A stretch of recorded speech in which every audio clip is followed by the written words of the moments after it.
সাত সকালে তীব্র ভূমিকম্প, নেপাল থেকে কলকাতা উত্তরবঙ্গ কাঁপল। আজ মঙ্গলবার সকালে নেপাল থেকে প্রেরিত শক্তিশালী ভূমিকম্পের প্রভাব পড়ল ভারতের বিভিন্ন অঞ্চলে। বিহার, কলকাতা, উত্তরবঙ্গের পাশাপাশি দিল্লির এনসিআর এও আতঙ্ক ছড়ালো। নেপাল, ভারত, চীন, ভুটান ও বাংলাদেশেও অনুভূত হয়েছে এই কম্পন। আজ সকাল 6:35 ভূমিকম্পটি প্রথম অনুভূত হয় উত্তর বিহার ও উত্তরবঙ্গে। ভূমিকম্পের উৎপত্তি স্থল নেপাল বাংলাদেশ সীমান্তে এবং সিসমিক প্লেটের অন্তর্গত চীন ও তিব্বত অঞ্চলে। রিক্টার স্কেলে কম্পনের মাত্রা ছিল 7.1।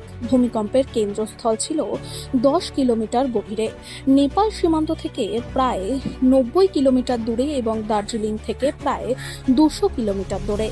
এই ভূমিকম্পের সবচেয়ে বেশি প্রভাব পড়েছে নেপাল সীমান্তবর্তী অঞ্চলে। পাশাপাশি সিকিম, ভুটান, বিহার ও বাংলাতেও ব্যাপক কম্পন অনুভূত হয়। কলকাতা সহ দক্ষিণবঙ্গেও মৃদু কম্পন অনুভূত হয়েছে। বহুতল ভবনগুলোও দুলতে শুরু করেছে। 1 ঘন্টার মধ্যে 6 বার কম্পন অনুভূত হওয়ার পর ভয়াবহতা আরও বাড়ে।